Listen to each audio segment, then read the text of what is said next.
Onun qeyri-adi istedadı heyrət doğurub. Bu istedadın cinayətə tərəf istiqamətləndirildiyindən yüksək Çinlilər hətta təəssüf hissi keçiriblər. O tək başına bütöv bir müəssisənin, peşəkar mütəxəssislərin, çapçıların, rəssamların, dizaynerlərin, mühəndislərin işini görüb. Müxtəlif dövlət sirri səviyyəsində olan texnoloji prosesi son incəliklərinə qədər mənimsəməyi bacarıb. Bütün bunlar 10 illər hesabına başa gəlsə də istədiyi nəticəni əldə edə bilib və beləliklə Viktor Baranov yüksək peşəkarlıq nəticəsində dövrəyə külli miqdarda saxta pul buraxıb. 1941-ci ildə Moskvada anadan olan Viktor Baranov atasının iş yerinin dəyişməsi ilə əlaqədar 16 yaşında valideynləri ilə birgə Stavropola köçüb. Məktəb illərində müxtəlif rəsmlər, qədim pul əskinasları kolleksiyası toplamağa həvəs göstərən Viktor rəssamlığa da meyilli olub və rəsm dərnəklərinə yazılıb. Ancaq bütün bu həvəsinə baxmayaraq o ali təhsil almaq haqqında düşünməyib. Orta təhsilini başa vurduqdan sonra hərbi xidmətə yollanıb. Xidmətdən sonra isə sürücülük kurslarını bitirərək Stavropol Diyar Partiya Komitəsində sürücü kimi işləməyə başlayıb. Çox tez-tez həmin dövrdə Stavropolda birinci katib vəzifəsində işləyən Qarbaçovu gəzdirmə Viktorun qismətinə yazılıb. Ümumiyyətlə bu illər ərzində gənc Viktor ətrafında olan insanlarda ancaq xoş təəssürat yaradıb. Viktor Baranov həm yaşıdları arasında və kollektivdə, həm də təşəbbüskarlığı, yeni ideyalar və təkliflər irəli sürən bir gənc kimi də fərqlənib. Amma beynində illər boyu dolaşan bir ideya haqqında heç kimə danışmayıb. Viktor Baranov saxta pul əskinasları düzəltmək fikrini heç kimlə bölüşməyib. Bu işin nə qədər mürəkkəb həm də təhlükəli olduğunu bilsə də o fikrindən vaz keçməyib. İdeyasını reallaşdırmaq üçün cəmsi 10 illik orta təhsilli olan Viktor 18 adlı müxtəlif ixtisasları dərindən öyrənib.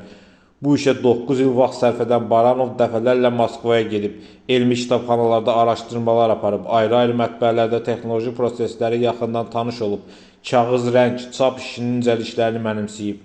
Baranov yaxşı dərk edib ki, bütün pul əskinaslarında olduğu kimi Sovet rublunda da çox mürəkkəb mühafizə elementləri var və o bütün diqqətini hazırlayacağı saxta pulun üzərində bu mühafizə elementlərinin tətbiqinə yönəldib. Nəhayət bütün bilgiləri əldə etdikdən sonra Baranov özünün icad etdiyi çap dəzgahının düzəldilməsi üçün müxtəlif şəhərlərə üz tutub. Diqqəti yayındırmaq üçün dəzgahın ayrı-ayrı detallarını müxtəlif şəhərlərdə düzəltdirib. İşə başlamaq üçün yer seçimini də Baranov ağılla düşünüb. Evlərinin arxasındakı baxımsız uçuq-sökük saray onun yeni pul sexinə çevrilib. Dəzgahın detalları hazır olduqdan sonra onun məhz bu sarayda quraşdırıb. Birinci dəfə Baranov 70 ədəd 50-lik əskinazı düzəldib. O pulları Krasnodar şəhərində əridib. Gözü könlü tox olan Baranov bir müddət işi dayandırıb. Bu dəfə isə düzəldilməsi 50-likdən daha çətin olan 25-liklər çap edib. 25-liklər də uğurlu alınaraq dövrəyə buraxılıb. Ancaq bu dəfə hüquq mühafizə orqanları saxta pulların dövrəyə buraxılması haqqında məlumat əldə ediblər. Beləliklə axtarış əməliyyat tədbirlərinə başlanılıb.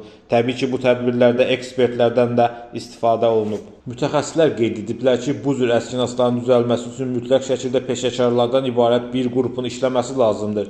KGB isə pulların xaricdə hazırlanması versiyasını irəli sürüb. Baranov isə növbəti 420 ədəd 25-liyi xırdalamağa imkan tapıb. Kifayət qədər zənginləşən Baranov öz ərizəsi ilə işdən azad olub. Bu ərəfədə özünə Niva markalı maşın alıb. Həyat yoldaşının üzərindəki zinət əşyaları da fərqli dərəcədə dəyişib.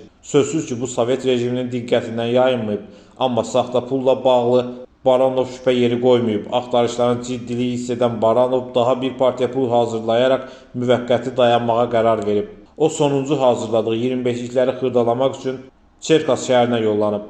Şəhər bazarında alış-veriş yeri sayan Baranov 2 ədəd 25-lik əskinazı xırdalayanda bazar satıcısında şübhə yaranıb və dərhal yerli milislərə bu haqda məlumat verib.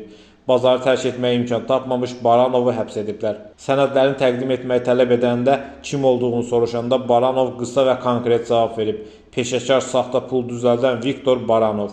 Məhkəmə prosesində Baranovun bu işi tək başına görməsində şübhələr iddia olunanda da o hamını təəccübləndirməyə bacarıb.